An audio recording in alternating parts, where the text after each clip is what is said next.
So this will be just the very briefest of second introductions. So I'm Tom Lovejoy. I'm a professor in environmental science and policy at George Mason. And I just wanted to say a little bit about this seminar series, which I guess is probably in its third year now.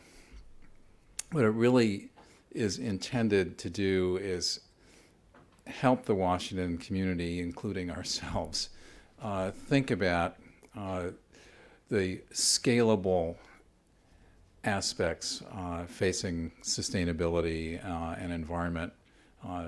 Basically, what kinds of things look promising that might be scaled up so that it has an impact at a planetary scale.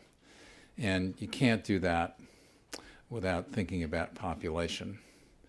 And for those who haven't seen it, I mean, there's right in the Washington Post today the story on African savannas being reduced to 25% of their original extent, and thinking ahead to the population growth that's projected for Africa and the agricultural activity. So all of this becomes extremely relevant. So thank you, Jack, for leading off.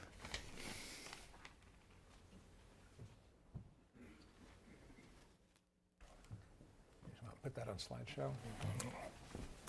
Well, I want to thank the Woodrow Wilson Center, which has been in the forefront of examining environment and policy issues for over a dozen years now with the Environmental Policy Center. And also I'm grateful to George Mason for teaming up with Woodrow Wilson and delivering this seminar and giving us a chance to come and talk to you. And I'm glad to all of you in the audience for taking the time to come here today.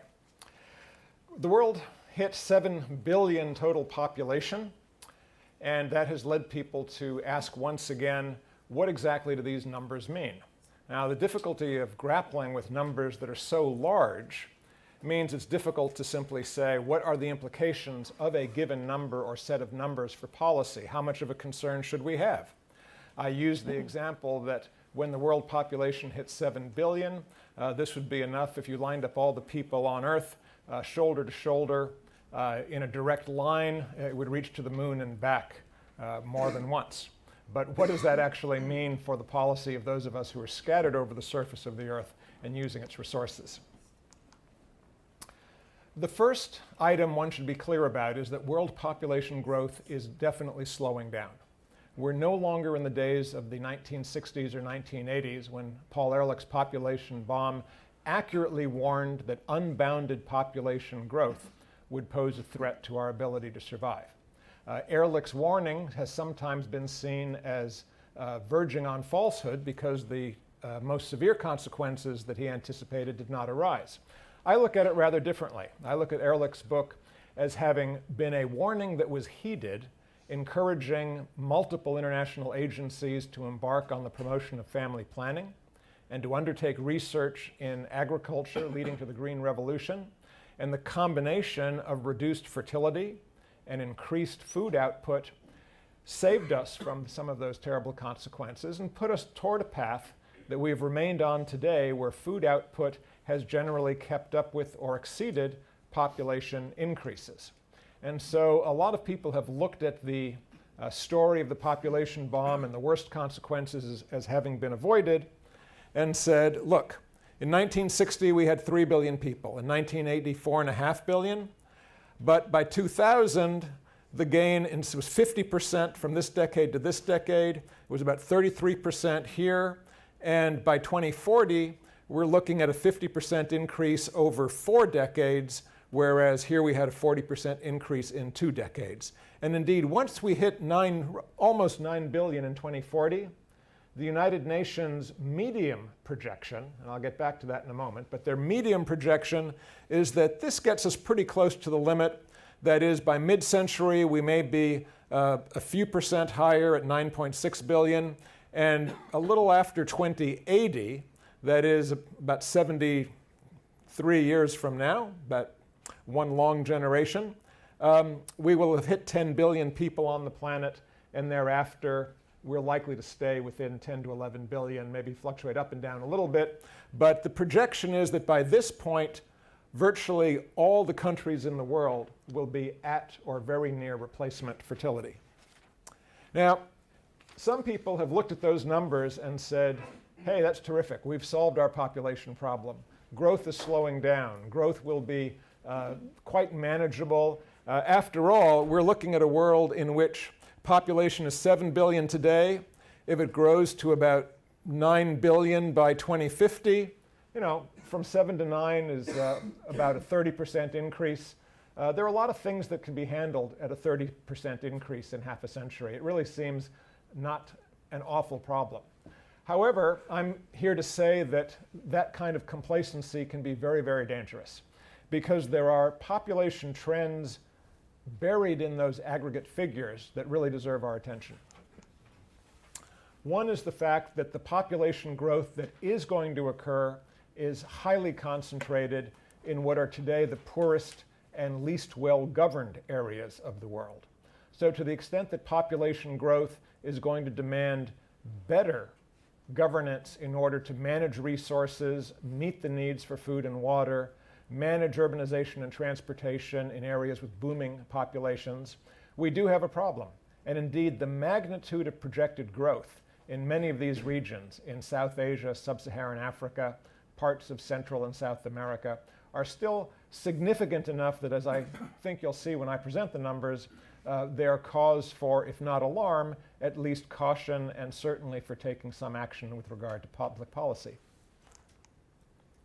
Moreover, there are two specific population groups that I want to highlight today that are growing very fast, growing much faster than overall population, and that's the urban population and the global middle class.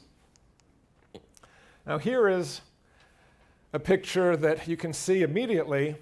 This is the projected population growth for Sub-Saharan Africa compared to Europe and the USA. And we're about here today. That is, at this point, the population of Sub-Saharan Africa has only recently passed that of Europe.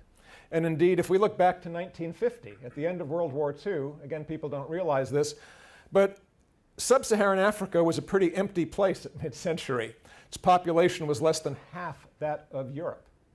And yet today, they've crossed, and Sub-Saharan African population is still growing very rapidly, such that the projection is by 2100, the population of Sub-Saharan Africa will be close to 3.5 billion, and at that point it will be not 3, not 5, but 7 times the population of Europe. Well, you can say, hey, that's a projection. It's a projection into a deeply long and uncertain future. Things may not work out like that. Why should we be concerned? Things may be different. And the answer is, we know to some degree how to project population into the future. It depends on the number of people living today, how many people are being born, how many will move into childbearing age in the next 20 or 30 years, and how many children are they likely to have, and how many of those children are likely to survive to adulthood. So the pressures for population growth are multiple. They come from the number of children being born, but also the number of children that survive to adulthood, and then the number of children that those adults choose to have when they themselves become of childbearing years. And what we've seen in Sub-Saharan Africa in particular, but in a number of other areas as well, parts of the Middle East, Iraq and Afghanistan and Yemen especially, parts of South Asia such as Pakistan, parts of Central and Northern South America, what we've seen is we've seen a drop in the number of children that women have. It's fallen from 6 or 7 children per family down in many cases to below 4, but still somewhere between 2.5 to 3.5. But in addition, we've also seen substantial increases in the number of children that survive.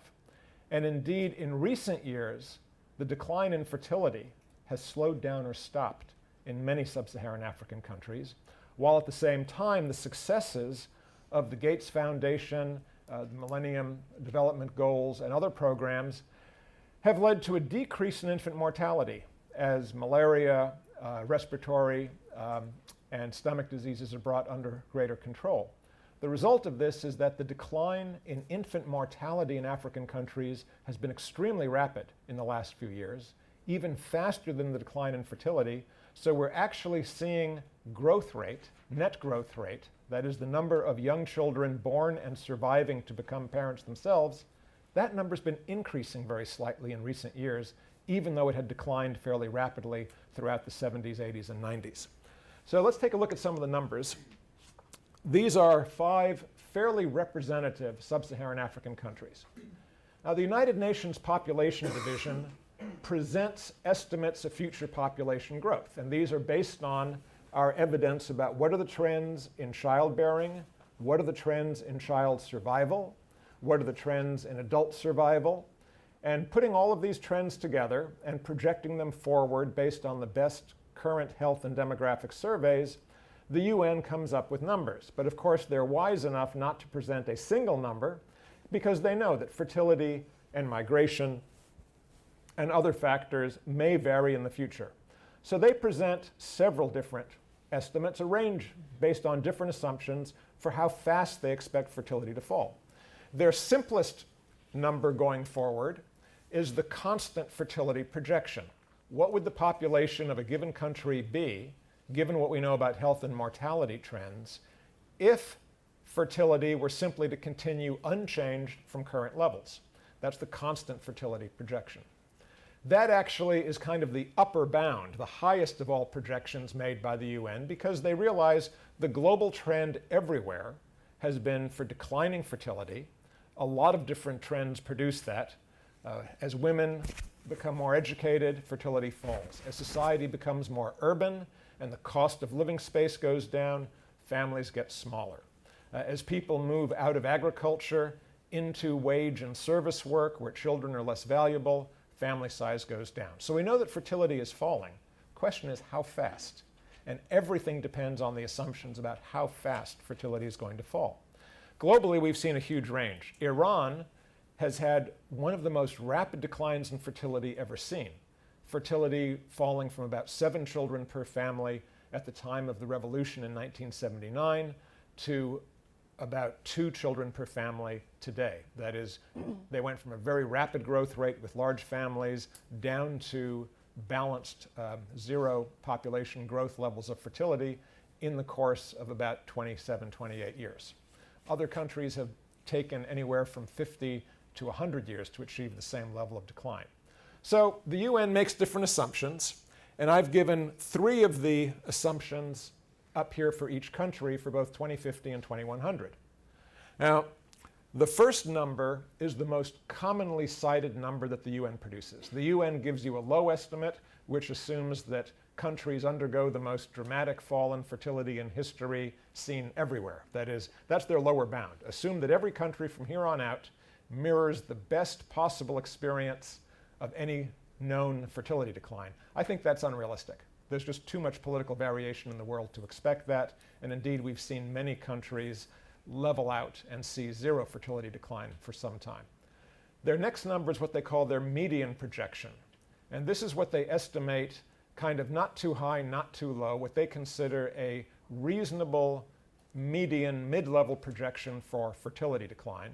And then they have what they consider a high-level projection, which is less than constant fertility, but presumes a somewhat less rapid decline in fertility than the median number. Now, a lot of people take the median number and say, okay, that's the UN's median projection. That's probably what's going to happen. And they treat that as a projection, a fact, as it were, and they say, oh yes, in 2030 or in 2050, the population of Ethiopia will be X. Why? Because the UN's median projection says so. And I want to drive home that all of these numbers are estimates. What will actually be realized will depend on the choices we make, the choices they make, the policies that are adopted, the lifestyle, the opportunities. And what's important is to understand the range of possibilities given by these numbers. So let's get scary. For Nigeria, the largest country today in population, Sub-Saharan Africa, 158 million. By 2050, the low, or the median estimate, not the low estimate, but the median estimate, the UN's kind of middle most likely, is for Nigeria to have almost as many people as the United States. That is, the United States in 2050 is projected to have 400 million people, above the 300 million it has today. And I would say that's actually optimistic for the United States, because if you've been watching the newspapers, you'll have seen that migration from Mexico to the United States hit a net zero in the last year. The economy has slowed to the point where the number of Mexicans coming to America to take up residence has been balanced by the number of Mexicans actually returning to Mexico because prospects have been better there. Mexico's economy has been growing faster than that of the US for the last 2 years, something we're not accustomed to. In addition, birth rates have hit the lowest level in the United States since 1920. Again, this is partly driven by the recession, but it suggests that all of those happy projections that, hey, the US will do fine in terms of population increase because we have migration and we have higher fertility, that's not panning out. The US is very quickly converging to European levels of below replacement fertility, and we're not being reinforced by migration. So I would guess that by 2050, Nigeria will have more people than the United States. Quite a lot of people for a relatively small area. Now, this is the higher number if fertility decline is not rapid, and this number, 500 million, that's what we would expect if fertility remains constant at today's levels. Now, what's most interesting is there's really not that much give among all these numbers. That is, the high level of 500, the low level of about 400 or something in between. This really suggests that Nigeria is going to grow from 158 million today to somewhere around 400 million, give or take 50 million, by mid-century. That's just 40 years from now. That's a huge increase in local population. But Nigeria is just one. Now, if we go out another half century, the numbers truly get prodigious. Here's where we start to get into the realm of the ridiculous. That is, at constant fertility, Nigeria population would reach 2.6 billion by the end of the century. That's the power of exponential growth. These are the kind of things that led to population bomb projections. Is that going to happen? No. In fact, even this number, 730 million as the median most likely projection, I think is extreme, is unlikely. I find it hard to imagine how Nigeria could provide reasonable living for 730 million people. But what these numbers suggest is that if nothing is done to drastically reduce fertility in these countries, the future is still one of a population that is going to grow much more rapidly than we would guess by looking at global population rates as a whole. Now, I don't have time to go through all the details, but a number of other countries, even Niger, which has a relatively small population today of 15 million, fertility has remained very high. Even the low projection is for Niger's population to almost quadruple in the next 40 years. Median projection, not much different.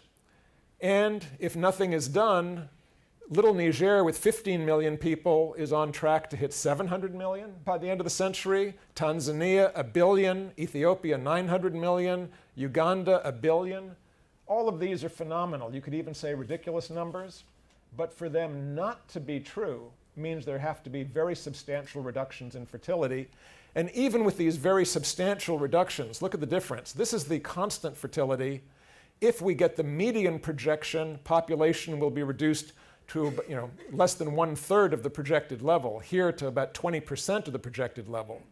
But all of this shows how vital it is to get fertility rates low enough to achieve these levels, if not even lower, because even these levels are scary in terms of providing 6 to 10-fold local population increases. So yes, there is still a population growth problem in the world. It's not global, but it's quite alarming if you simply focus on Sub-Saharan Africa. It's also the case that the urban population of the world is growing dramatically. This is the urban population of the rich world: Japan, North America, and Europe. This, however, is the projected urban population of the developing world, going up from about 2 billion today to over 5 billion in the future. And this seems very unlikely to be modified by substantial changes, simply because so much of the population, as I said, when you're looking at 2050, the range for global population change is plus or minus 10%. Why? Because so many of the people who will be alive in 2050 are already alive today. We can count them. Population of the world in 2050 will be dominated by people who are alive today, including children, and their children. That's pretty much it. So children who are 5, 10, 15 years old today and will soon be entering childbearing years. The number of children they will have is probably not going to be enormously different from the number of children experience in terms of being had by their parents today, unless we see some truly dramatic changes. So this number to 2050 is pretty good because people are moving to cities everywhere, but this is a concern. We're looking at a global population increase of only about 33% from 7 to 9 billion by mid-century, but we're looking at an urban population increase of about a little over 100% in that same period. And indeed, one of the striking turning points in world history was reached. Nobody celebrated it that I know of, but in 2010, the human population went from being a predominantly rural to becoming a predominantly urban species for the first time in its history. Second change I want to emphasize is the growth of the middle class. Why? Because the middle class represents consumers, people who aspire to own cars, washing machines, air conditioners, who aspire to travel, take vacations, aspire to using fuel that they don't acquire themselves in the field, acquiring processed food, having a diet higher in meats. So middle class consumption puts a much heavier load on the environment for food, agriculture, and energy use than poverty. Poverty is a tragedy. However, overcoming poverty generally requires considerable increases in energy and material consumption. Now, this is just the numbers of middle-class consumers projected based on current trends in economic growth. You can see that for North America and Europe, the number of middle-class consumers is not expected to rise at all because the population of North America and Europe has basically reached stagnation or in some cases decline. All of the growth is likely to come in the developing world, and if we look at the global trend, we're looking from something under 4 billion to almost 10 billion middle-class consumers, and this is just essentially in the next 20 years. It is a huge acceleration, and the reason this is occurring, the growth in the middle class is often much faster than the growth in simply average incomes. So for example, if you have a threshold for middle class income of around $5,000 per person per year, if the average income in society moves to about 5,000, you're probably looking at the number of people, about half the society is above that level. But the distribution of income is usually what we call an S-curve or logistic curve. And the result of moving that logistic curve a little bit to the right as average income grows is that the tail of the curve moves much more rapidly than the middle. I can show you on graphs, but I didn't have one with me, but the idea is when the average income is $5,000 per year, roughly half the society has above that income, half has it below. But if you move the average income up to, say, $7,500 or $8,000 per year, you may end up with a situation where 85 or 90% of the population is above that $5,000 per person per year threshold. So you can increase the average income by perhaps 50%, but increase the number of middle-class consumers by 200%. And that's the change that we're looking at in the world in the next 20 years as China, India, and even several countries in Africa start to acquire a large middle class. In terms of purchasing power, which is probably more relevant, this is the OECD projected spending in millions of purchasing power parity adjusted dollars, constant dollars. We're looking at from roughly $40 billion per year going up to over $100 billion a year, so about 125 to 150% increase. So the bottom line here is very simple.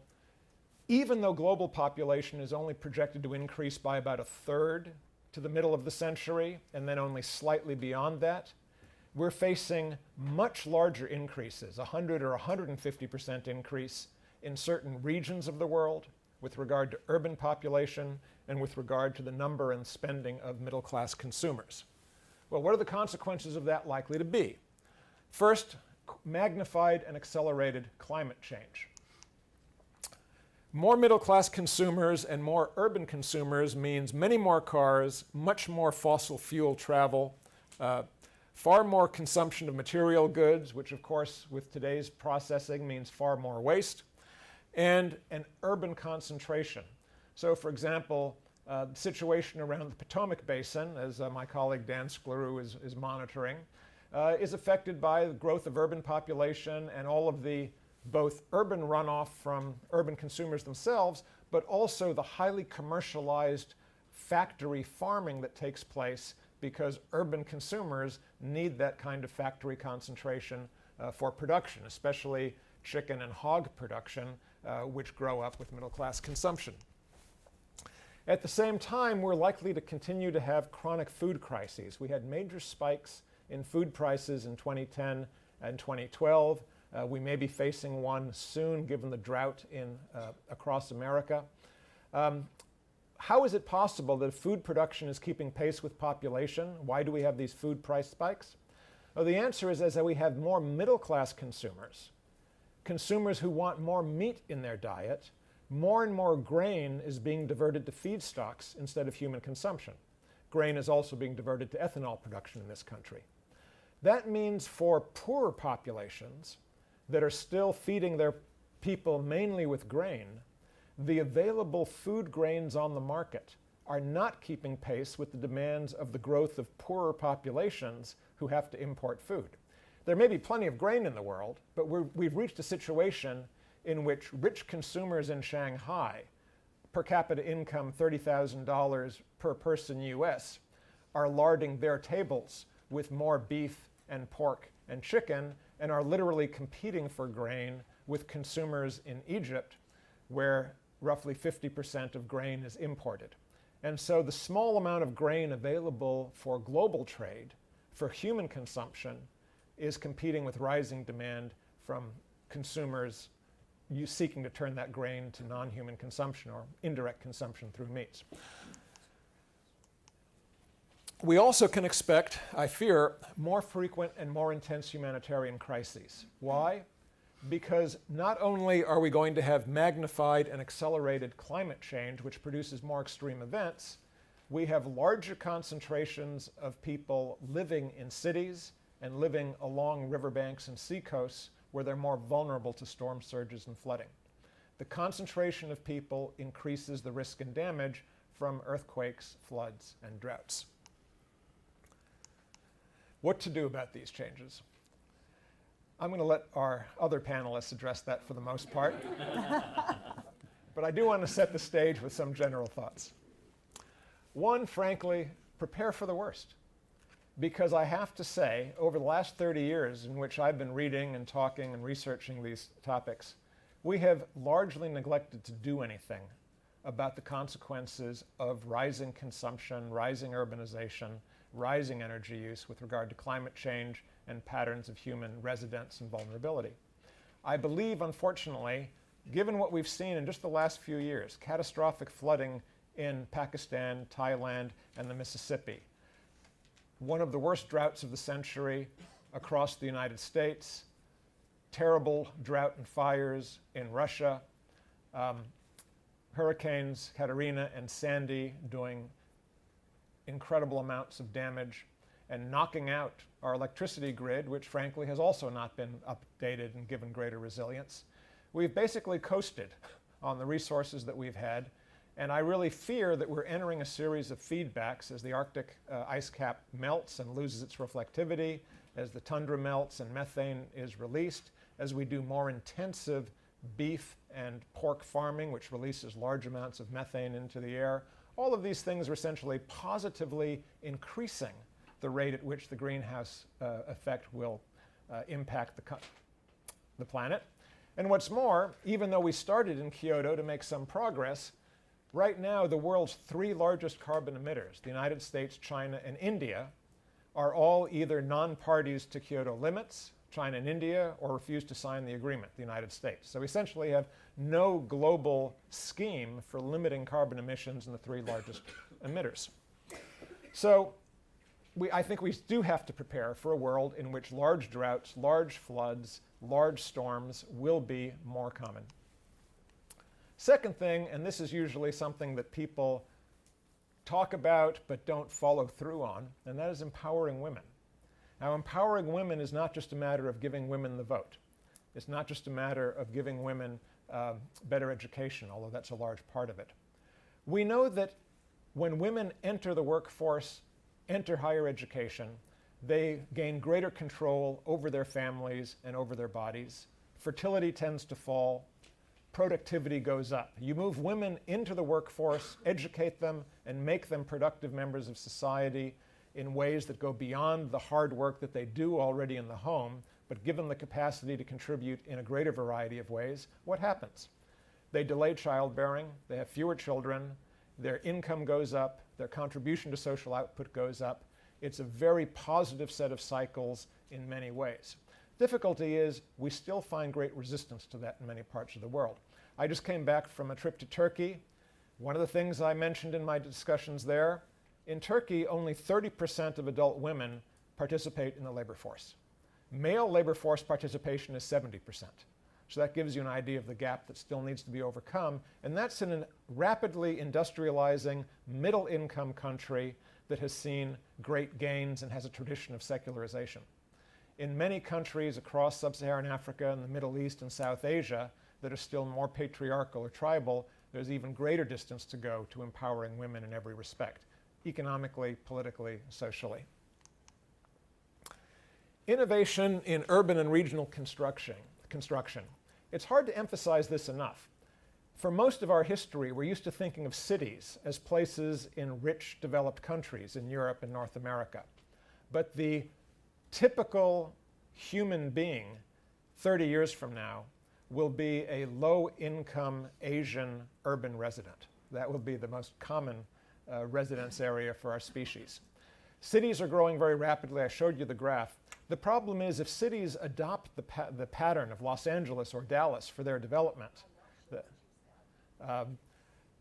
we're going to have a situation, where traffic jams, pollution, wasteful use of space and energy become the norm. Now, unfortunately, around the world, young people aspire to an American 1960s style lifestyle. People want to have cars, they want to have big homes, they want to live out in the suburbs, around Beijing, beyond the ring of dense towers of apartments. They're little Switzerland, little Germany, little Las Vegas type sprawling apartment and housing complexes with golf courses. And while I don't deny people the right to improve their lives, we need to have a definition of an improved and pleasant and enjoyable life that is less wasteful of space and energy and far less polluting. Otherwise, the drawbacks of the rich European societies are going to be visited on countries at lower levels of income that are less able to cope with them. There was an article by Henry Paulson in the New York Times today about pollution and urbanization in China, saying there's a great opportunity for all the new cities being built in China to follow a different pattern. But we not only have to invent that pattern, we have to make it desirable. Now, I say there from the 19th century to the 21st century. The 19th century cities were built in a time when we didn't have automobiles. They focused on railways. They focused on local level communities. They focused on having open, walkable public spaces. It may be that that model needs to be brought forward into the 21st century with new technology, because the 20th century city, which was designed around very low energy, buildings with a lot of glass and steel that could design for heavy investment in heating, cooling, artificial lighting, and fed by kind of automobile and airplane hubs, that's the model that I think we have to put behind us. Change diets. This one seems really simple to me. People eat too much meat, they eat too much fat, they eat too many processed carbohydrates. It's bad for our health. We're turning out a global population of diabetics. We actually have problems of chronic malnourishment and obesity coexisting in many developing countries, because they've gone from a diet that was rich in homegrown vegetables and locally gathered fruit and nuts, and substituting processed carbohydrates. They're cheap, they're easy, they're tasty, and to show their greater status, larger amounts of meat. But it's bad for health, bad for the planet. If we can simply go back to healthier diets, we'll undo a lot of the damage that we've been doing. And finally, we need to use our incentive system. Economics is powerful. There's nothing wrong with economics and capitalism if we get the incentives right. But we have to be willing to tax carbon use, waste, and excess consumption. I don't mean to be all gloom. We've made huge progress in many ways. The population growth that I talked about is part of our progress in reducing infant mortality and extending lifespans. The urbanization I've talked about is part of growing economic opportunity for people taking advantage of globalization. But these things can be double-edged swords. I've asked my friends at the Gates Foundation, who have been very successful in fighting malaria and allowing children in poor countries to survive, have you thought about what happens now that these children will be alive? How will they be educated? How will they be socialized? Who will provide the capital and the opportunity to help them be productive? And their answer is, that's another problem. So I'll leave you with that thought. And I'm sorry for taking so much time, but I appreciate you letting me set the stage for our excellent panelists to come.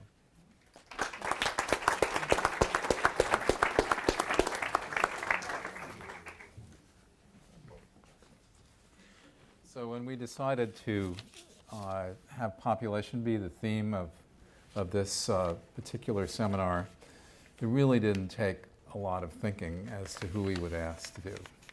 So my fellow faculty member, the Environmental Change and Security Project, and the first name that came to my mind was Suzanne Dealers, because I've had the real delight of serving on the board of Population Action International and watching Suzanne take the helm and breathe all kinds of new life and energy into it. Suzanne.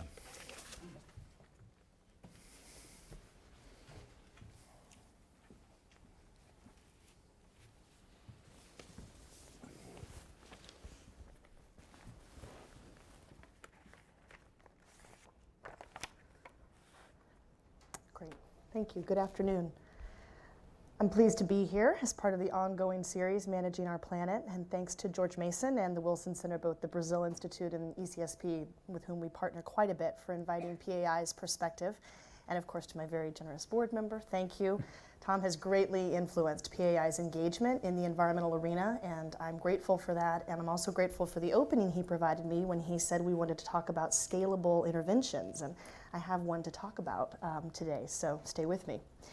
I'm Suzanne Dealers, and I'm the president and CEO of Population Action International, or PAI, as we're more commonly referred to. In Europe, we're called PI.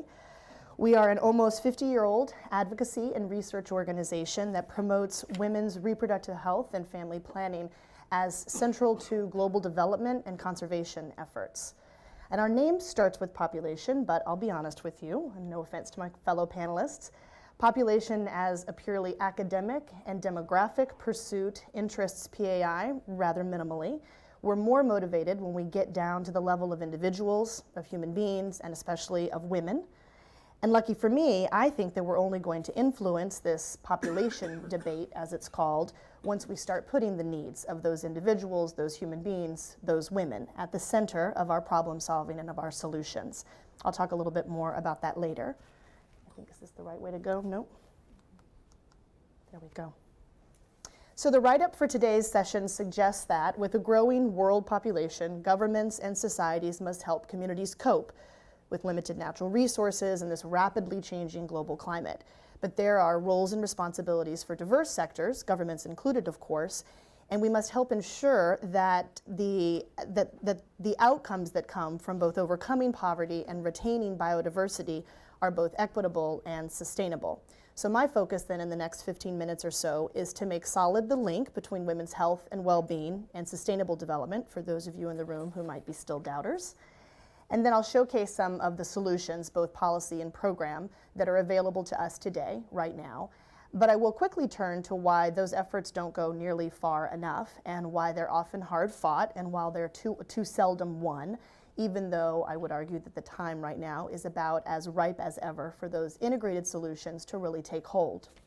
And then I'll end with some near-term opportunities and ways in which you might leverage the work of your institution in promoting and advancing these win-win-win solutions. And thanks in advance to many thinkers, certainly my colleagues at PAI and to Sandeep and to a former PAIer, Elizabeth Leahy Madsen, whose work and writing have really influenced my own thinking on this. So you've seen some chart already like this, thank you. In the context of land use and resource right demands, and as we think about overcoming poverty and retaining biodiversity, and as we're exploring the role of these diverse stakeholders and the role of women, as I suggested earlier, we do need to take a moment to look at population projections and see what they're really telling us, although Jack just did such a beautiful job of that, I won't spend much time here. And for those of you who are less familiar with these growth projections, I say it that's exactly as the slide's title suggests. It is absolutely opportunity and not destiny.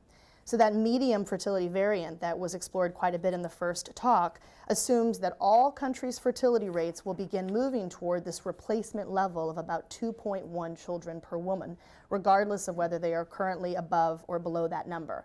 Now, I think Jack enforced this, but I want to further emphasize this. That's going to take some work and some significant investment. We know how to do it, but it's going to take political will and momentum. And so I just want to be sure that we're not fooled by these charts and assume that because it's the middle road, it's imminently achievable.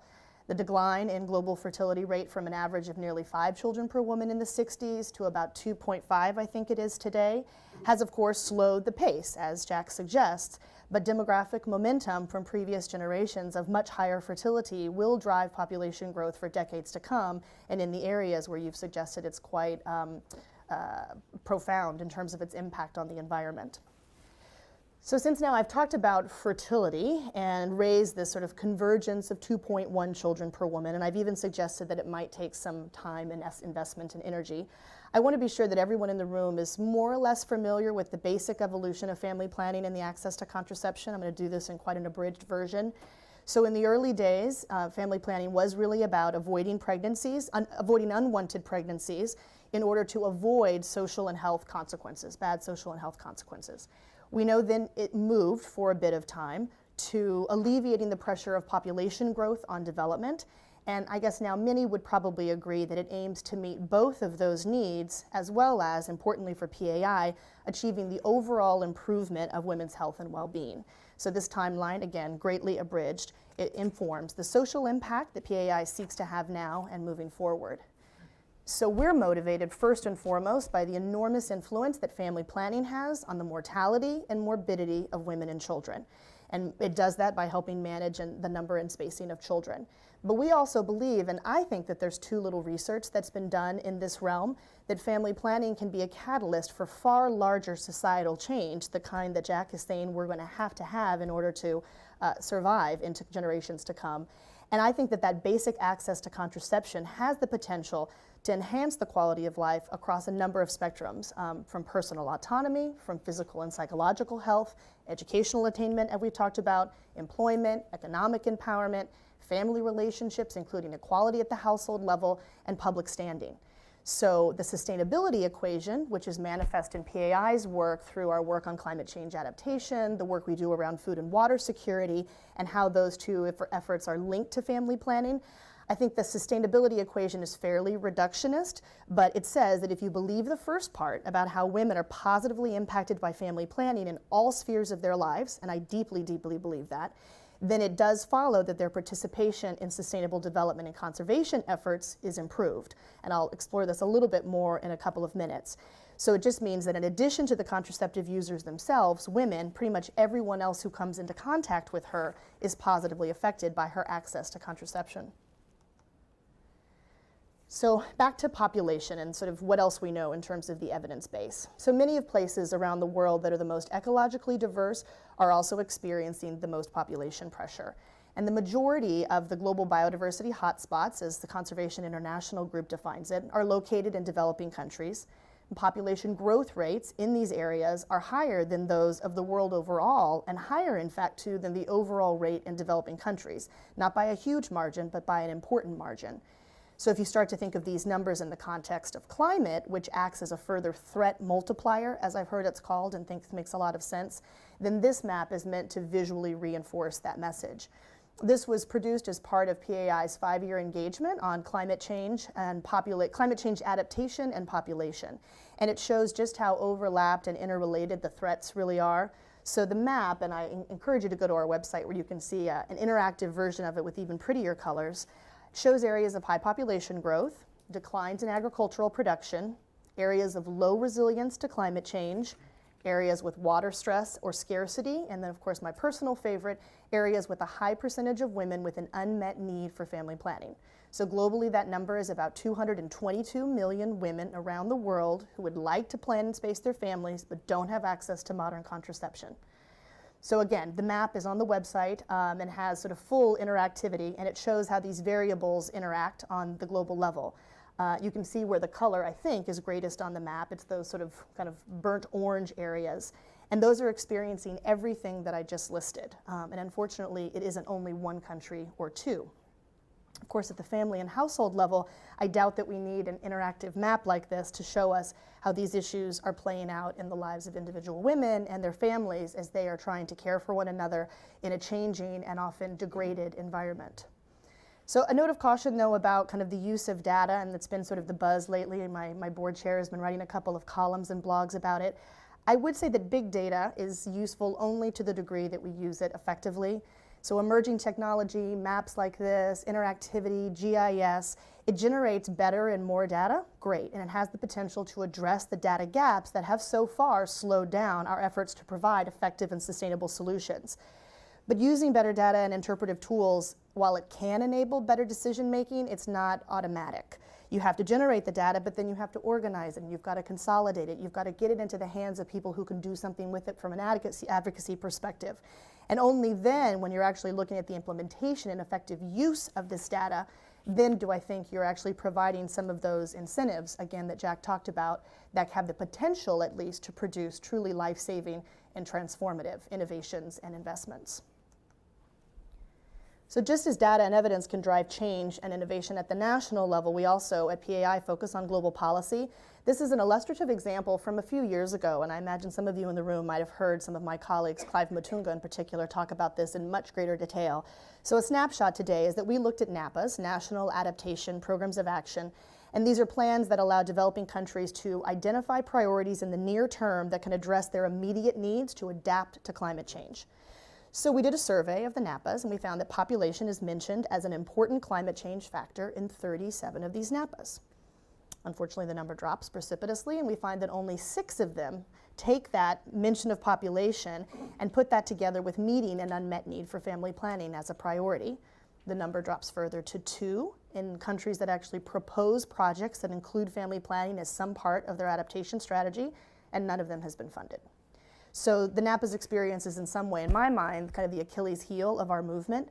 People sense there's a problem and they know it's all interrelated, and yet somehow the solution is either not obvious enough, or it's not a priority because women are often not priorities, or unfortunately it's not allowed in the siloed world of international development, when even in the global health space you can spend aid dollars on disease X but not on vaccine Y.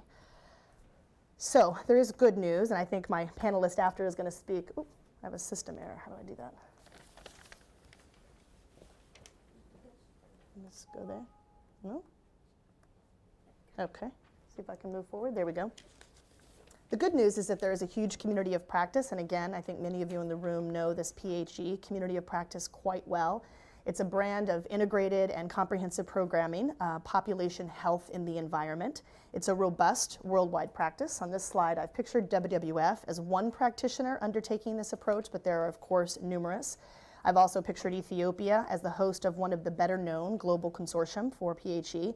And importantly, USAID, since 2001, with the help of PAI and others who were instrumental in crafting some of the statutory language, has allocated some portion of its funds to family planning and reproductive health in areas where population growth threatens biodiversity or endangered species.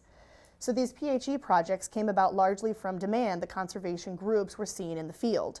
They met women and families, and these women and families wanted to participate in conservation efforts, but they also needed to have their health needs met. And they also needed to have their contraceptive needs met in order not only to have the family size that they wanted, but in order to live in a sustainable way, of which there's a pretty sophisticated understanding of that. So it's a good reminder that people's lives are interdisciplinary. And yet most funding mechanisms, from private foundations to government bilaterals across the board, tend to work in silos according to sectors. Of course, there's exceptions to that, but by and large. And the multiple aspects of an individual's lives are constantly intersecting, and yet development solutions aren't always meeting them there in that intersected space. I do believe, and PAI, I think, is known for this approach, that cross-sector collaboration that knits together strong, sustainable, and inclusive social change movements at the national level is really the only way to go, to put it bluntly. So I included this slide just to further drive home the point that in addition to this PHE community of practice, there are a number of really recent achievements at the global level that deserve just quick recognition. You know, in the United States, USAID's climate policy does include multiple references to population and the challenge of adaptation, specifically for women and children. It stops short of naming family planning as a part of the solution, but I do think it goes further than most such documents. In Europe, very good friends of ours have formed a network called the Population and Climate Change Alliance, and they're having a very robust impact on informing EU policy around climate. The Danish Family Planning Association, if I know this is, I think this is accurate, was the only civil society group invited to be a part of the Danish government delegation to Rio+20. So if you think about at the it was a family planning organization that made the case that they could bring forward holistic, comprehensive, and sustainable responses. I think that's key. The Asia-Pacific Forum for Parliamentarians on Population and Development is including climate in its 5-year plan.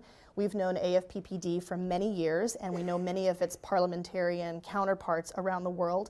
And I'd suggest that this is an important milestone, and I think that we should all think very creatively about the effective engagement of parliamentarians in national decision-making, because while it sounds like it should be a very obvious bridge, I will tell you that you would be surprised by how underengaged and underutilized powerful MPs can be. And then we're also leading the population track at the International Community-Based Adaptation Conference. My colleague Roger Mark de Souza is in the room. He can speak more to that if anyone's interested afterwards. And of course, I'm going to mention just the ongoing engagement we have with World Wildlife Fund, with CARE, with Chemonics, with IUCN, a number of partners on sustainability and gender policies and programs. And again, that's an open invitation to talk to any of us from PAI afterwards about pursuing a similar engagement with your work. So, although I'm not trained as a communications professional, that's never stopped me. And working in this field of family planning has taught you that frames and messages have you have to be very keenly aware of them. So I don't think it's a stretch to say that the tension and the mistrust that lingers between conservation-minded folks and those of us who advocate on behalf of women's rights exists because we've really spent too little time really learning from our shared history, and we fail to remember that words matter a lot. So to help you make this pivot back to sort of how women play a role in conservation and sustainable development, women and girls are the primary resource managers in many developing countries. Empowerment allows women to manage their own economic resources, and we know that it makes it much more likely that household income is invested back in the household, namely children. We know that empowerment makes women more resilient to natural disasters and climate change impacts by which they are disproportionately affected. And it helps conserve natural resources since women are more likely to be aware of and engage in environmental protection. So in addition to these framing mistakes, and I'm not going to go into greater detail, I think it's quite obvious, and I encourage you to read the resource media piece called Sustainability and Family Planning, but it's a reminder that what you lead with then decides who your protagonist is and who your frame is, and I think that the second option there is one that is stronger and more saleable in this day and age. But in addition to the framing mistakes, I want to be clear that there are other failures as well. And although family planning offers profound societal advantages, I think I outlined many of them earlier, especially in the developing world, these improvements are the engines of national growth and prosperity, and there still seems to be this limited understanding of this equation. Family planning represents perhaps the most cost-effective investment in long-term development efforts. With every dollar invested in family planning, $1 in family planning offers savings in other development arenas ranging from $2 in a country like Ethiopia, $6 in Guatemala and Bangladesh, $9 in savings in Bolivia from $1 invested in family planning. And in a resource-constrained environment, I feel like that's as good a case as you need to make. It is up to PAI, of course, and our partners to raise awareness of these interventions, as I said earlier, as life-saving for individuals, transformative for communities, but truly totally multiplier investments for countries. So I had to put this here because fertility trends are driven by women and by their degree of empowerment, but as I've said a few times, these issues are often brushed aside, they're deemed too sensitive, they're too politically charged, there's more pressing concerns. So the time is right to remind everybody that this issue is supported by mainstream America. Voters parse the spin and the rhetoric, and they can make sense out of nonsense. And that despite a persistent economic recession, Americans understand the value of and are willing to pay for global engagement. And that global engagement piece is from our partners over at the U.S. Global Leadership Coalition. And the idea that isolationists did not win this past election, that was not the message that was sent. I put the bipartisan piece up there because on foreign assistance, I think we've made a great distance, probably through the smart power frame of getting a bipartisan cast of support. We have a harder time getting bipartisan support for family planning. And in fact, in the past 10 years, we've gone from about 50 Republican members of the House who would consistently vote with us on international family planning to about 1 Republican who will consistently vote with us on international family planning. And that's a problem. When you think about what family planning investments can multiply on the development arena, it's a huge task for PAI and others to undertake. And then, of course, I had to put FP 2020 down there. That refers to the July 2012 summit that DFID, Gates, and USAID hosted that put family planning central to the global development discourse in terms of urgency, achievability, and momentum. So 2 more quick slides. At the global level, PAI is watching each of these processes and aiming to incorporate population, reproductive health, family planning into frameworks, policies, and programs for sustainable development, sort of wherever we can.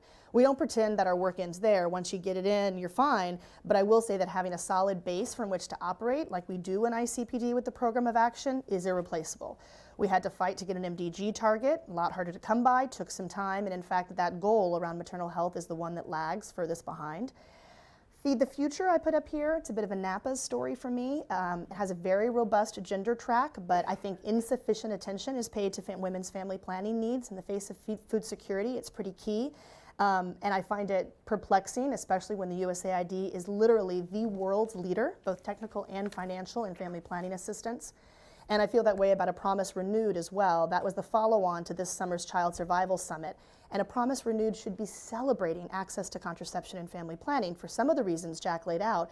If anyone wants more numbers on that, contraception dramatically improves perinatal outcomes and child survival, mainly by spacing pregnancies and making sure that women aren't pregnant one after the other. And yet the centrality of family planning to that Child Survival Summit follow-on is far from certain in my mind. So something else to watch. So I trust that much of what I've said makes sense, that the problems are interrelated and therefore our best solutions must be too, but what that means in practice is a little bit different. It's going to take some stretching, it's going to take new partners, and it's also going to take doing partnerships a little bit differently and better. And I've listed here a few areas of potential engagement moving forward: policy research, advocacy, and program interventions, each of which I've explored at least minimally. You know best where your own work is focused. PAI, I would say, engages mostly in the first 2, and we do help produce and provide tools for the third. Where we are very active, however, though, is and increasingly so moving forward actually with the new strategic plan that was just approved at our recent board meeting, is at the national level, where all of this work truly lives or dies. So in DC, I won't suggest that country ownership is a new phrase. It's been the idea of choice for a while.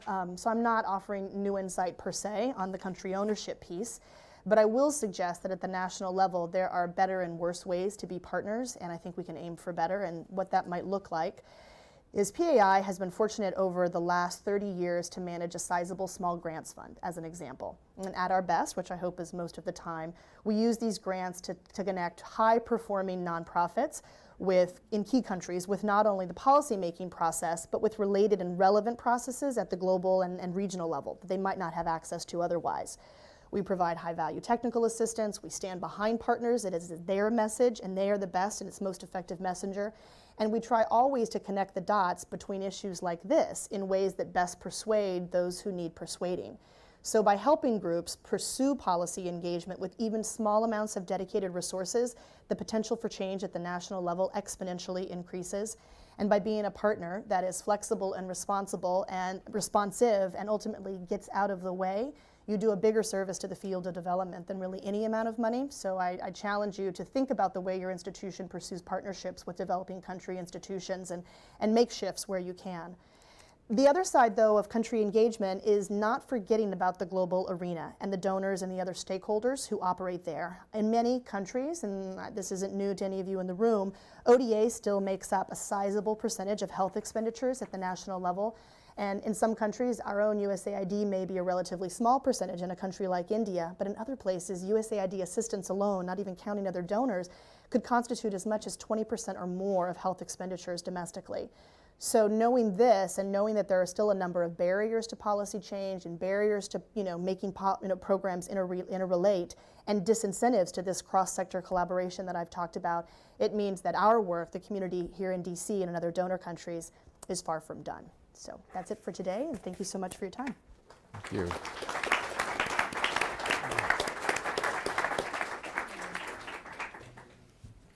Thank you. That's great.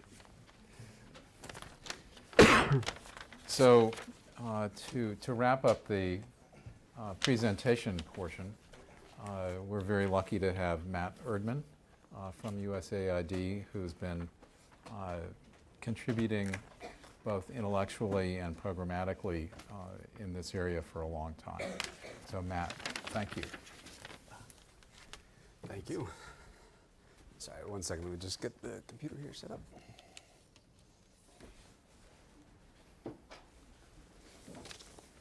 Sorry, come here. Does that work?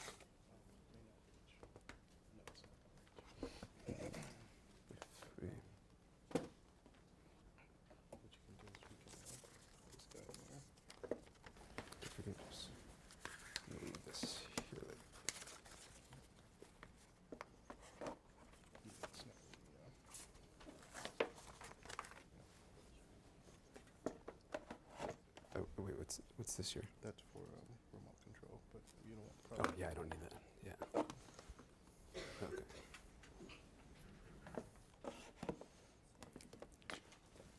Okay.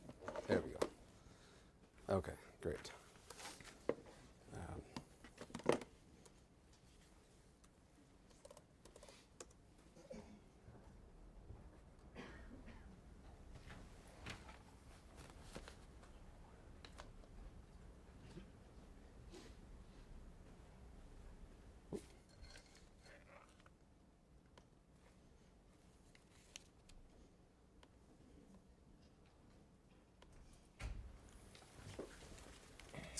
All right, sorry for the technical delays there. Thank you so much to the Woodrow Wilson Center and also to George Mason University for hosting this series and for inviting me to speak at it. It's a real pleasure. So I'm going to be talking about population health environment, or PHE, which is an integrated approach for sustainable development. So we've heard about how about demographics from Jack and the growing population and some of the threats that this poses. We've heard about family planning and its potential impacts for mitigating and adapting and providing mitigation and adaptation tools for climate change. And so now I'm going to talk a little bit about this approach, this PHE approach, which Suzanne was brought up, which helps build resilience among remote communities in high biodiverse areas typically. So this is what I've just come on board to work with at USAID. I was previously in Madagascar for the last 2 years, which I'll talk about in just a bit. But so I'll start off by first talking about the theory of PHE, which we've heard a little bit about already, but I'll go over that again. And then I'll move into a little bit about what my work was in Madagascar and what USAID is currently doing to support PHE. So to start, PHE is an integrated approach to conservation and development based on the interconnectedness of humans, their health, and the environment within which they live. So this integrated approach often yields outcomes, improved outcomes for each sector, while at the same time contributing to a common goal, in this case, conservation and development.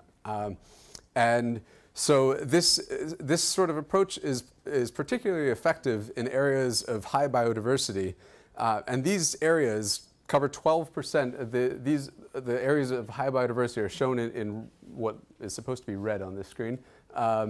And These high biodiversity areas cover 12% of the planet's land area, but contain about 20% of the world's population, or 1.4 billion right now. So I wanted to start out by saying, by drawing on a comment that Jack had made about how if you lined up all the people in the world, it would stretch from here to the moon how many times? Back. And back. Well, according to, so that's it's a massive amount of people. But at the same time, if you took those 7 billion people, and this is according to National Geographic, and put them shoulder to shoulder, they would all fit within the metropolitan Los Angeles. So that's not to belittle the problem. It's to point out that all 7 billion people could fit in Los Angeles. What we need is to establish balance. So to be looking at population and environment and health factors all at the same time, with the thought that these are integrated problems and they require integrated solutions. So let's take a closer look at each of the PHE components. First, we've got environment. So in these areas of high biodiversity, people tend to be much more dependent on their local environment for natural resources such as food, water, building materials, fuel, trade.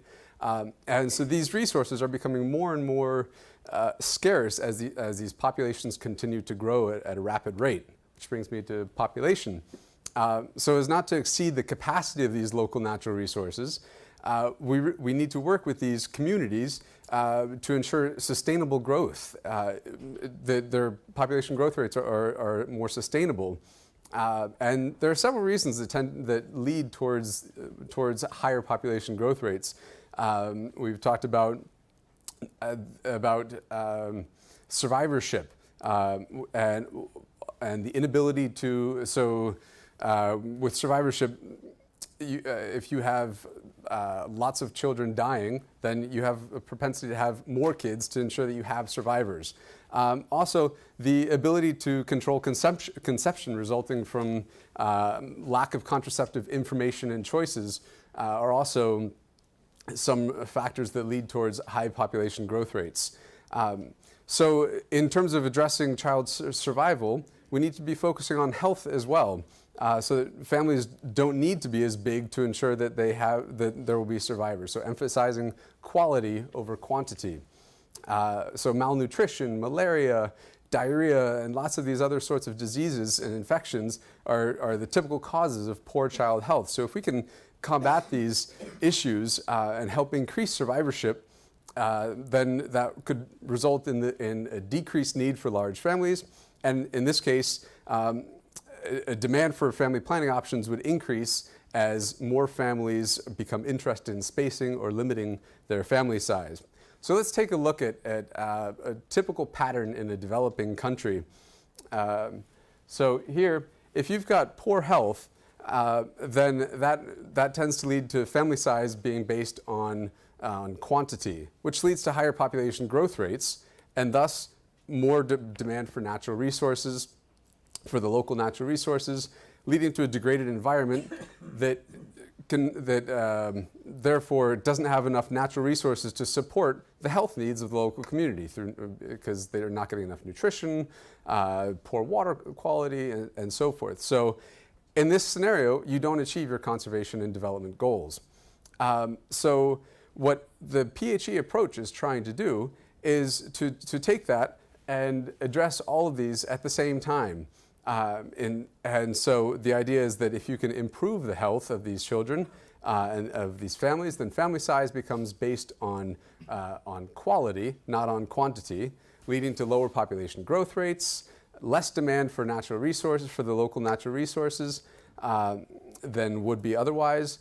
So therefore a healthier environment that then can sustain the local population because there are more adequate supply of natural resources. And in this way, ideally, you do achieve your conservation and development goals. So this creates a positive feedback cycle. So let's talk real quick about the demographic transition. I'm sure many of you are familiar with this, but so first off, this is over time now. So the typical development pattern of a country, you start with very high death rates because you don't have access to health options. And then as infrastructure gets developed, you get access to clean water and health clinics and medicines and so forth. Then health starts to improve, and until you have much more of issues with non-communicable diseases. Up here, people are dying of communicable diseases typically. And so then this red line is the birth rate. And there's typically a lag in the birth rate adjusting to a decreasing death rate. And so it's actually during that time that you get the biggest population growth. So when both the death rates and birth rates are high, which is the first stage of the demographic transition, the population isn't really growing. No countries are in this stage anymore. Most developing countries now are in the second or third stage of development. So in the second stage, as I mentioned, death rates start to fall and birth rates stay the same. And so during that, when you have that discrepancy, population begins to boom, as you can see from the gray line. In the third stage, you have a lot of residual momentum from the high birth rates of the second stage, and so you have a lot of young people within your societies that are continuing to grow the population exponentially, and so therefore you have continued high growth into the third stage until your birth rates and death rates level out at a much lower level. Family planning helps to bring the birth rates down, access to improved health and better natural resource management so that your local environment can provide your nutrition needs and housing needs and all that sort of stuff, all help to facilitate a more rapid transition to the fourth stage of a more stable population growth. So some of the benefits of taking this integrated approach and having it be orchestrated, not just a health project here, an environment project here, but really integrating these projects can have a lot of benefits. You can take advantage of existing partnerships. You don't have to recreate the wheel when you go into these new communities. You already have your connections. You can reach bigger audiences with combined messages. So when you're out working with women and talking about family planning, you can also be talking about natural resources management, messages that they wouldn't normally be hearing in a typical scenario. Same thing when you're out talking with what is typically men about environmental resources and management of those resources. You can talk to them about the benefits of family planning, and again, that's an audience that is not normally reached by those messages. But when you're doing it in a combined fashion, you get much more leverage with those messages. So, and on top of that, it's also a lot more cost effective. You don't need to have, each project doesn't need to have its own set of resources you can share. And so that's a really big benefit for smaller NGOs that are working on these sorts of projects, and also for larger NGOs that are working on more national levels. So you also, with a combined approach, can take advantage of having increased community buy-in. Often family planning can be a lead-in to getting buy-in for your environmental work. They see that you're helping them meet their unmet needs for both health and family planning, and then they're much more willing to work with you and trust you when you start talking about creating protected areas or about fishing restrictions or whatever it may be that you're doing also in their benefit, but they might be a little more skeptical about to begin with. So it's a good lead-in into getting buy-in from communities. So let me now transition to talk a little bit about what I was doing. So I spent the last 2 years, as I mentioned, working for a British NGO called Blue Ventures. And let's see. So Blue Ventures is in the southwest corner of Madagascar. And we were one of several USAID-funded PHE projects that were working within Madagascar. So let me give you a little bit of a local context there. The area is very vulnerable, both socially and economically, and environmentally. Socially, the poverty level, there's very little, there historically was very little cash coming into the area. The majority of people are living under the poverty line on less than $1 a day. The isolation, where we were based was 8 hours north of the nearest road. So we were quite far, and that was in a nice 4x4. It took 24 hours if you were on public transportation. So it was a very remote area, and there were very few alternative livelihood solutions. Like the only thing you could do to make money was to fish. And so it was complete dependence on the local natural resources. And so therefore, they were, with growing populations, the natural resources were becoming more and more scarce. So let me just show you the local age pyramid for the area. You can see it's a typical triangle age pyramid for a developing country with a large base and significantly narrowing towards the top. So it was a little more predominantly female than male. Here is the more alarming thing that almost 53% of the population was under the age of 15. And even more alarming is this bottom bar right here. If you look at that, 21.1% of the population is under the age of 5. So that's a huge, huge amount. And the saying is today's children are tomorrow's parents. So when 21% of the population is in that age bracket, and you think 10 years down the road, 15 years down the road when they are becoming parents, that's just setting the stage for rapid population growth if something isn't done about that. So Blue Ventures began as a marine conservation organization, but we have expanded into family planning and community health over the last 5 years. In our sexual and reproductive health program, we started a program with community health workers, training them.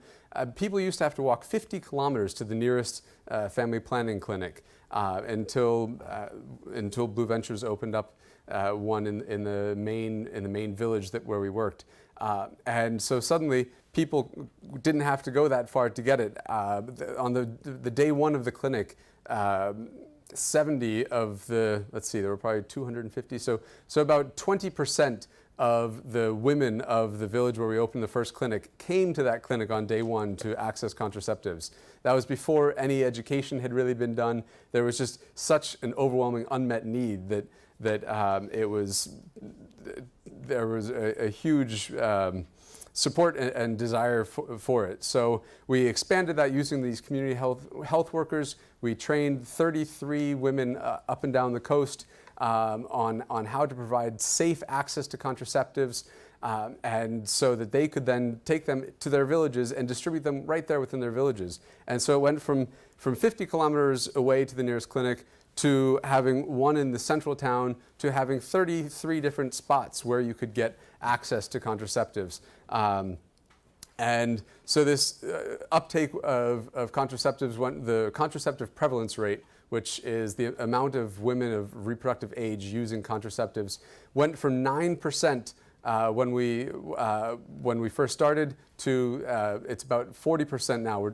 They're going to be doing a survey next in the early part of 2013 to assess what it is now, but it was 35 about a year and a half ago, so I wouldn't be surprised if it's around 40% that are now using contraceptives on a regular basis.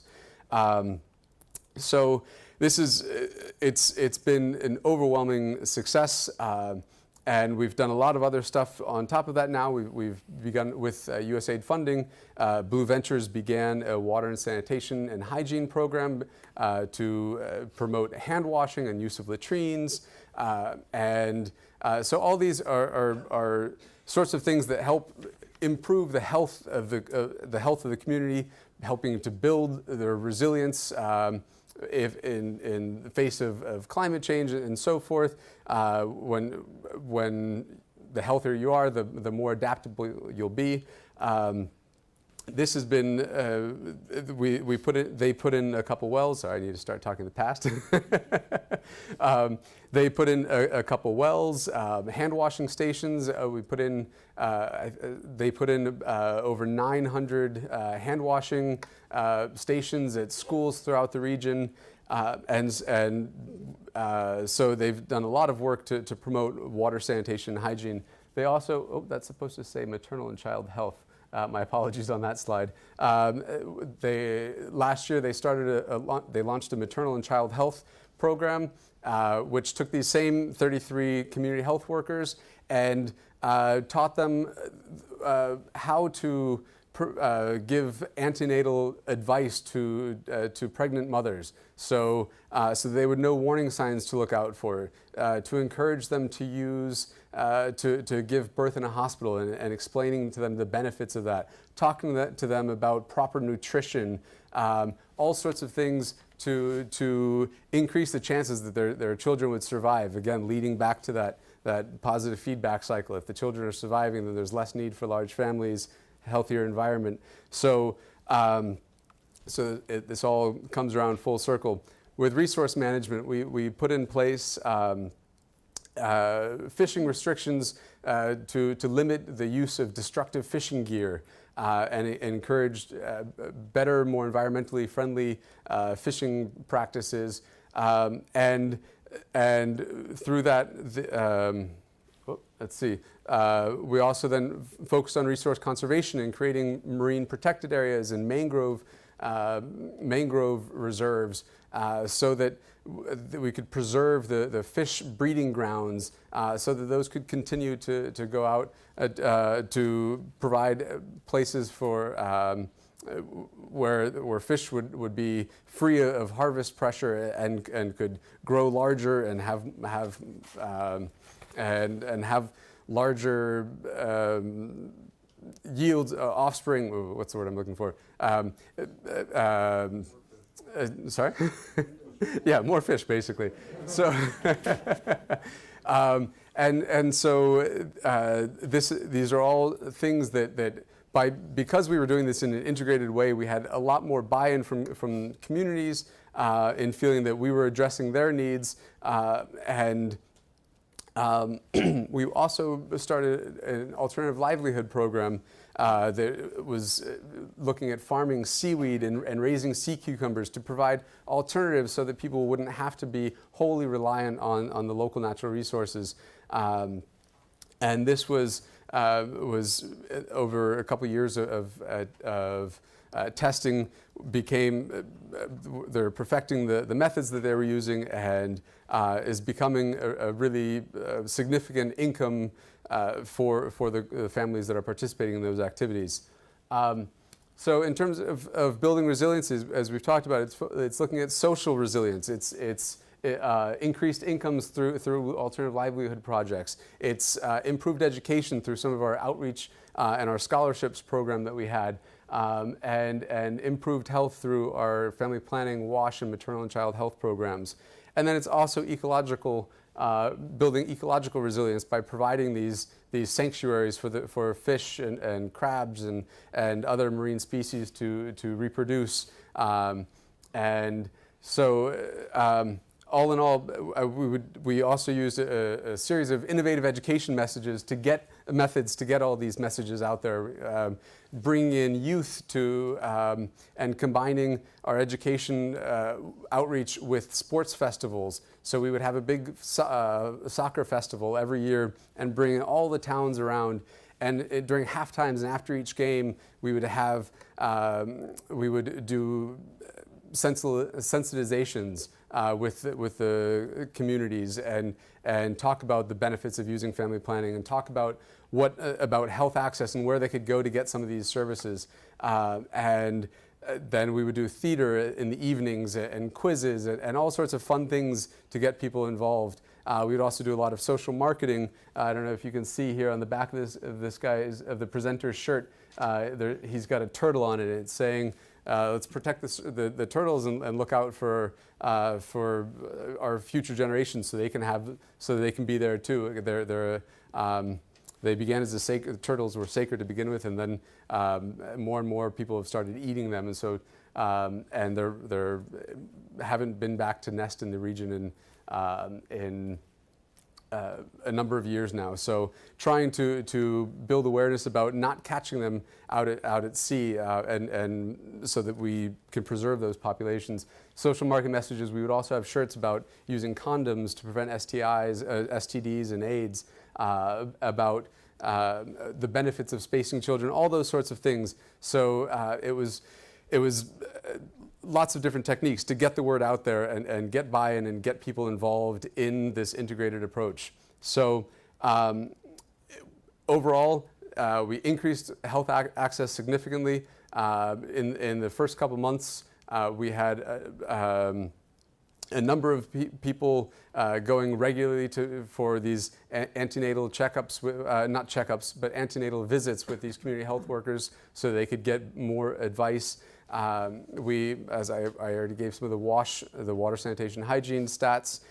In terms of increased use of family planning, I gave some of those stats. Our numbers in the clinics went from 200 patient visits in the first year to over 4,000 patient visits in the fifth year, and so just a dramatic uptake.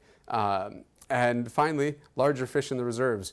We've done studies going out and doing fish transects and counting the number of species and sizes, and determined that there is a correlation with fish size and distance from the reserve, a positive correlation, and so that's positive.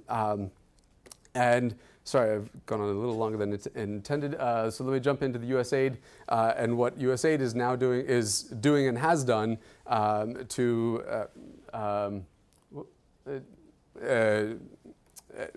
what USAID has done to support PHE. USAID has been one of the strong proponents of PHE, doing lots of research around the world and supporting programs in Madagascar. Was one of the real beds of research. Same with the Philippines. Let me get to the programs in just a second. They've been supporting lots of advocacy through programs like the Wilson Center, which is bringing together forums for speakers to talk at here. Also the Population Reference Bureau and other organizations to do this research and go and lobby at Rio +20 and other events, and also just within the local governments to encourage improved policies, like getting health workers to be allowed to give Depo-Provera, an injectable contraceptive, getting those sorts of policies in place at the government level so that these programs can work where there are shortfalls in what the government can and can't provide. Healthcare funding in Madagascar over the last couple of years has fallen from $10 a person to $2 a person. So the government can no longer meet those needs. So by them allowing policies for local people to start filling those needs is a big step in terms of meeting the country's health needs. We've been supporting the development of lots of resources, of guides, knowledge tools. K for Health is a great website that has lots of resources for PHE. And then also supporting field projects around the world. In the Lake Victoria Basin, we've got one of the largest PHE projects in the world that is being implemented by Pathfinder. This is not by any means an extensive list. In the PHE Ethiopia program being implemented by the Population Reference Bureau, numerous seed grants that are being funded through the University of Rhode Island in countries like Tanzania, the Philippines, Ethiopia, Zambia, Papua New Guinea, and Uganda. and then also supporting PHE fellows to work directly with organizations that are trying to take on a more integrated approach. And that's happening in Ethiopia and Mozambique, and hopefully the start of next year in Uganda. So that's in a nutshell. I went through it a little bit quickly since, for the sake of time, what USAID is doing. And I've only been back from Madagascar for about 2 months. But my role will be to take PHE and lobby for getting more funding through USAID, to work with our partners at PAI, to make sure that earmark for getting family planning into high biodiversity areas stays in the Congressional Appropriations Bill, and to make sure that these projects are properly supported as they continue their good work around the world. So that's it. Thank you very much. Go right up.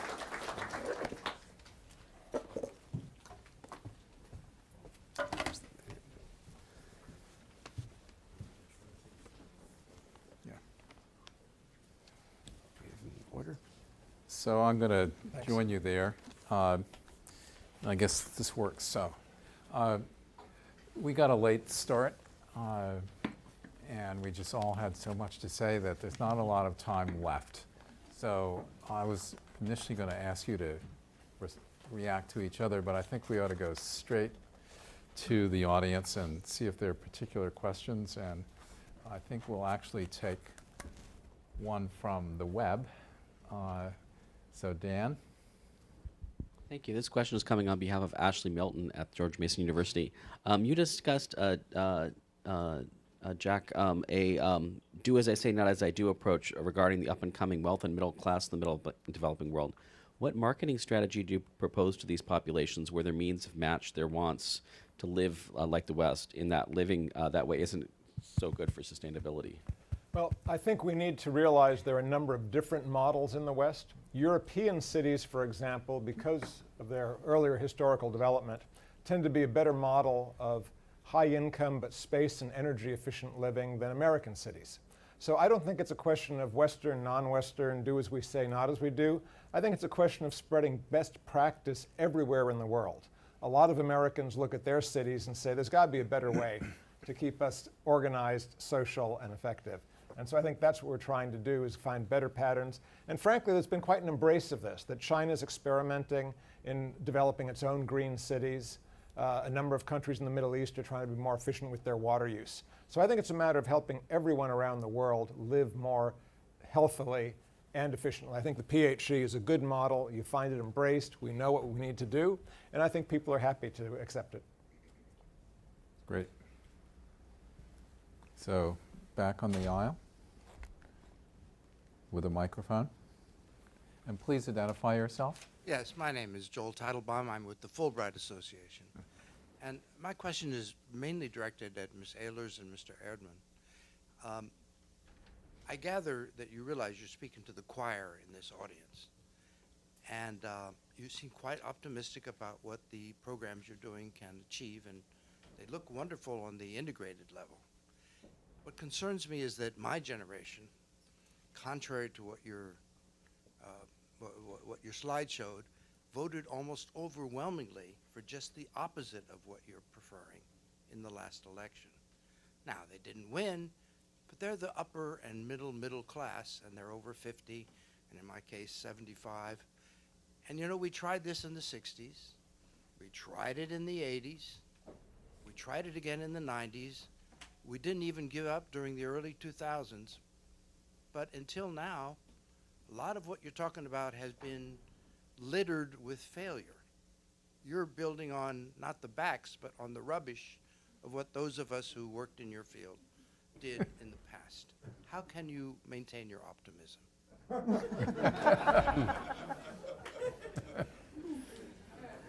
Is that for, who, would you like to take an initial stab, or shall I? Susan. For me, Suzanne. Ehlers first. How do I maintain my optimism? My staff would like to know that as well. I mean, if you're going to build on rubbish, I feel like that's a relatively good use of waste. So, I mean, it's like recycled carpets. You know, perhaps we have tried this over the decades, I guess, and I did, you know, I've given similar talks to this before where I have been told afterwards that I included a little bit too much strident feminism, and perhaps I should have included more of it, and I actually... Just the intellectual power that you've got, just the intellectual power really doesn't seem to get across to, shall we say, the voters and Congress people. You mentioned you got one Republican, God help us, it must have been a woman, Right. who support you. And they can block anything now. I do believe that there is, that we've not, I mean, someone in PAI's communications team said this not too long ago, that the family planning movement actually has never lost a battle for lack of evidence. I mean, the data is there that this is a multiplier investment. And there's a number of very sensitive and political and cultural reasons why it doesn't get advanced. And I maintain my... People don't listen to evidence. So we're up against the same, you know, we're up against similar challenges.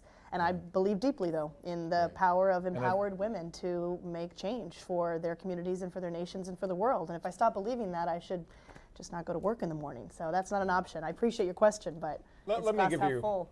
Let me give you a few reasons to be optimistic.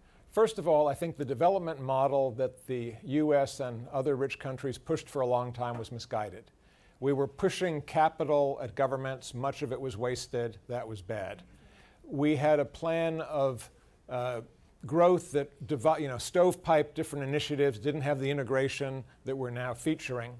Most important, we've come to realize that the impetus for change has to come locally. What we do now is try and use resources effectively to assist local groups, women, health providers, resource conservers, to be more effective. And this appears to be a much more effective model than simply trying to come and spread Western money around or to give directives and reshape local institutions. So I think to the extent that we have a model that cooperates with and takes advantage of the energy that we can tap in developing regions, we're going to do much better. And when you travel and talk to youth in developing countries, the huge number of youth, they want change, they want opportunity, they want education, they want to save their environment. This is not something that we're telling them to do. This is something that we're empowering them, and women want the ability to plan families, they want to improve their health, and I think the story you gave is a much more effective one. If you go to leaders in developing countries and say, we'd like to help you control your population, they say, well, we don't want to do that. You know, we want our country to be strong and vigorous. But if you say to them, we'd like to help you have a healthier population and more vigorous youngsters, and to have your women survive and be around for your families longer, then they say, oh, how can we do that? It's getting the hero and protagonist right and having the methods integrated and responding to local needs, and then we will do better. So I will add a comment to it, which is if you get outside of the bubble, which is the United States, and the super bubble, which is Washington, you actually see a lot of evidence of success. It's not at the scale we need yet, but that's true of most of the big global problems. But you see that it can work, and it does work. And so in the end, you realize if you're not optimistic, you're not going to try and make a difference. So you just give up and go away. So thank goodness that the three to my left here, have that kind of optimism. So in the second row here.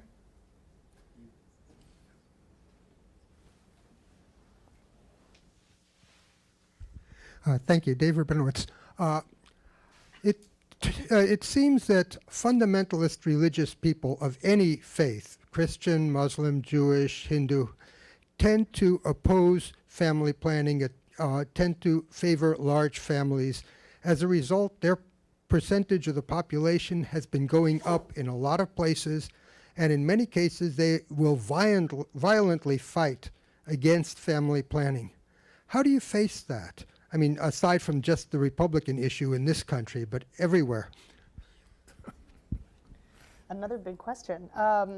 One piece of it, and it's a much longer answer, but I'll give you one specific example of the way in which it's being handled here in the US at least is a number of faith-based groups are part of the International Movement for Family Planning, and there's a couple of private foundations that have taken a particular interest in investing in faith-based organizations, and certainly bilateral governments are doing a lot of that themselves, because there is in fact mainstream support in a number of those religions for support for access to contraception, access to birth control, family planning writ large.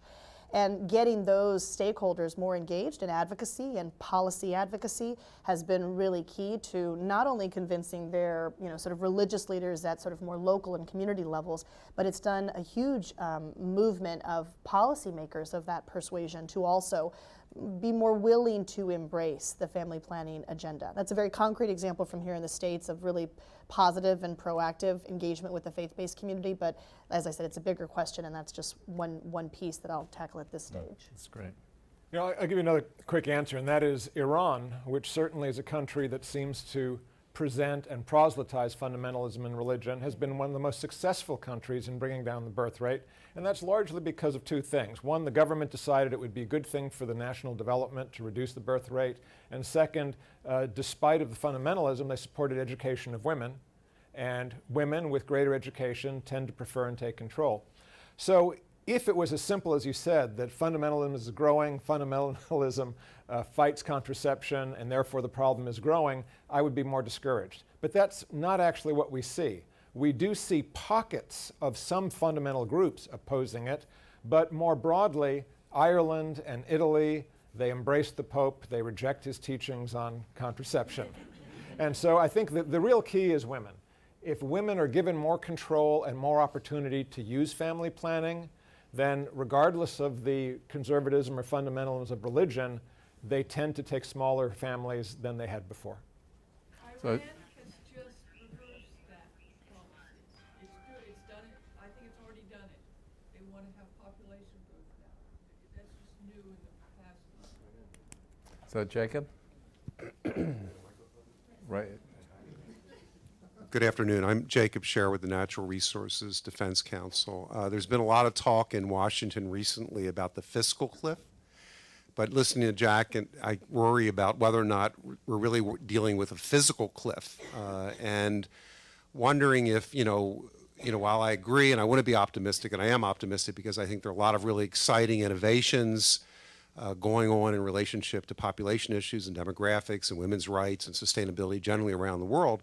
But what I don't see is a real sense of urgency and a recognition that, in fact, we are getting close to, if not exceeding, the capacity of our planet to meet our needs and to absorb our pollution. One of the great disappointments for me with Rio Plus 20 last June was that the presidents and prime ministers of the world simply refused to recognize that there are indeed limits. And so I'd be curious about what we can do over the next few years, not only to show people that, in fact, there are solutions that are working in places like Madagascar and all over the world, and that we've made a lot of progress, but that we really have to recognize the urgency of making the kinds of transformational changes that you were talking about, Jack. So if I may take a first crack at that as Yeah, an please. immoderate moderator. So, I mean, there's no question we're already exceeding the capacity of the planet. I mean, the numbers are there. And the inability of the intergovernmental process to actually address that in Rio was devastatingly apparent. And so one of the things that I think it's really important to do is actually get that message out. So I just made a decision without even consulting my fellow faculty who are involved on the Mason side as to what a next program would be. And there is a completely sound case, undeniable case for saying that 2 degrees of climate change is too much. Does anybody talk about that? Do the negotiators even think about that? So we have to start articulating it and explaining it at the same time as providing ways forward. So stay tuned for maybe February for 2 degrees is too much. But anybody else? Yeah, I want to say that I've been optimistic about population. Now, The fact is, Iran actually, the population growth fell too fast. They're facing the same problem as China, of facing an enormous aging problem. And indeed, even European countries, fertility has fallen too low. I'm not one of those people who says we need zero population growth or that we should reduce the population of the Earth back down to 1 billion as soon as possible. I rather say we need to meet people's objectives for having sustainable family size, sustainable interaction with the environment, and a rising standard of living for those that are relatively impoverished or are doing without. So I think in some situations, having an increase in fertility actually is reasonable and desirable as long as it's coupled with more efficient use of resources. Now, that said, when we talk about population, there are many cases of success. When we talk about local environment, there are many cases of success. When we talk about addressing global climate change, we seem to have been inured to the idea that this is a long-term problem. It's going to develop very slowly over the next 50 to 100 years. And given that we have urgent problems right now of poverty, inequality, weak education, let's address those first. And we have not done a good job of saying, actually, negative effects of climate change have already begun to hit areas hard, and that the evidence has been showing the problem is accelerating and getting worse faster than the earlier models suggested, and that 2 degrees may indeed be too much, and we're already on track to exceed 2 degrees by the end of the century if nothing is done. So I think that particular problem has not gotten the urgency that it deserves, and we have to be better about the protagonist and the message. That's great. So we have reached our actual formal ending time, and it may be the end of the web streaming, but I am happy to keep this going for another 10 minutes or so. So way in the back. Hi, Nancy Harris from JSI. Many of us would support a PHE earmark, but I wonder if people, and this is something people in this room could do something about, it's not quite as big picture an issue, is I wonder if you can explain how come there's so little traction within USAID and the leadership of even some of the big environmental groups, who I won't name them because I'll embarrass some people, who aren't really being very supportive of PHE. It's expensive, it's integrated development, nobody wants to talk about integrated development, and it's not getting any traction. It's still this little boutique thing that we do because there's an earmark. So until it grows, I think we have a big problem, and but a problem that we could do something about. I would say to that that it is gaining traction. I would say a number of years, maybe 5 years ago, I was talking with one of the very senior people at USAID about integration. This is when I was still back in graduate school. I met him at some coffee hour thing, and I was talking about PHE, and he said, "Yeah, no, that's a long way off. Like, integration is very difficult. It takes a lot more effort to be collaborative than to do something on your own." But I look now, and you see in the climate, as Suzanne mentioned, in the climate, in USAID's new climate policy that came out at the beginning of the year, and they're saying that population has impacts on climate change and vice versa. And then just 2 days ago, USAID released a new strategy, their resilience strategy. And in that, they say that family planning may be a key strategy for building resilience. And so these sorts of things are starting to come in more. And both of those documents also cite heavily the need for more and more integration. And so I think there is that shift is beginning to happen at higher and higher levels. I think you guys can probably talk a lot more to that. But just in what I've seen over the last couple of years, I would say that there's a lot more talk about integration now than there was even 5 years ago. I guess I'll just add briefly to that, and thank you for the question. I mean, we named a couple of the groups with whom we're partnering, but there are a lot more. I agree with you, though, that it's too small and too slow. Mm-hmm. And this is a softer answer to the question, but I actually think there's a lot to be done in something that is called, sort of networked leadership or sort of bridging sectors. And I mean, if we saw the success that marriage equality enjoyed these last elections, largely thanks to the support of the African American community, and if you ask some of the donors of those two movements what's been happening over the last year or 2 or 3 years to bring those communities together, off the record, without policy proposals in front of them, getting to know each other, getting to figure out how their agendas mutually enforce each other's agendas, that it's a civil rights issue that we have to embrace, and then to see the election success. I mean, I think that, I realize that issue is sort of out of this sector, but I do think there's a really important story there about supporting people to get together and talk and figure out the ways in which their agendas reinforce each other, and the way in which PAI is never going to meet our goals around family planning unless we've got the support of the IUCNs and the NRDCs of the world, et cetera. So it's, anyways, there's a really interesting stuff happening around networked leadership and building a culture of intention between social movements that I think is key to what you're asking. Yeah, and I can sort of say from personal sampling that for at least 25 years there has not been a board meeting of the World Wildlife Fund where population isn't raised in some form or other. So I think we can take one last question. Derek. Hi, my name is Derek Tay. I'm from George Mason University. Question mainly for Mr. Erdman. You might have touched on, maybe I've missed it, you might have touched on like scaling up these integrated projects between population health and environment.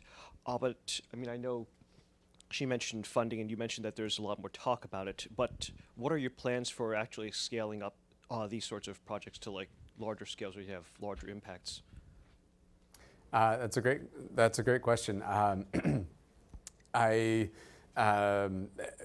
In terms of scaling up, it's something that is extremely important to be as you're creating these projects, to be figuring out how to scale them up and thinking about the end as you're designing in the beginning, so more and more projects are taking that view now to, okay, we're going to pilot it here and then expand out. In terms of at USAID and expanding out our work there, the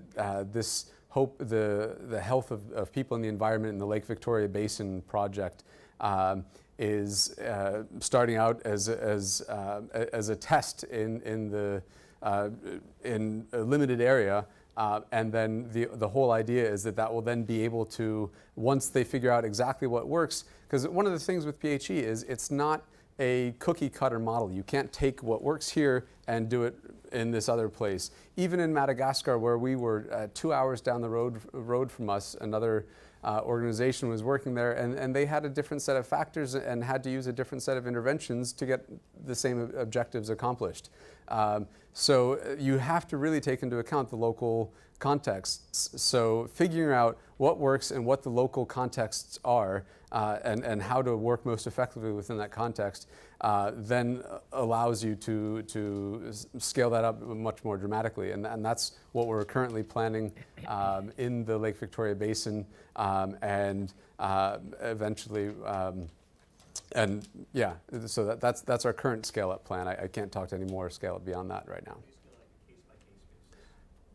Yeah, I mean, each project, I mean, you pilot and then you expand it once you've found out your lessons learned of what works and what doesn't, and figure out how best to address that. Great. So two last things. Paolo, what's that? Yeah. Okay. So you will speak at the end. Okay. So three last things. The third of which is Paolo. But the first is, please join me in thanking three really terrific speakers. Pleasure. And second is, I hope all of you find a PHE in your holiday stocking or equivalent. And we will be back in January. And Paolo.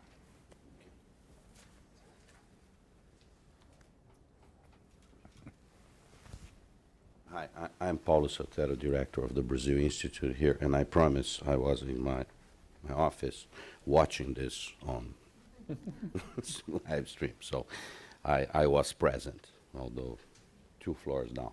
And I just wanted to obviously thank very much my dear colleague Sandeep Batala for having hosted us here today on behalf of the Environmental Change and Security Program and of the umbrella program now for environmental issues, which is the Global Sustainability and Resilience Program at the Wilson Center. But if you wonder why on earth the Brazil Institute is associated with this, here's the explanation. Tom is a dear friend, but his life's work has a lot to do with Brazil and happened, part of it, important part of it, in Brazil. And Tom is a member, a very important, effective member of the Brazil Institute Advisory Board. And on behalf of the Wilson Center, all my colleagues, and I would like to thank you, the speakers' presence here, and thank you, Tom, very much for having done this for us. Thank you. Thank you.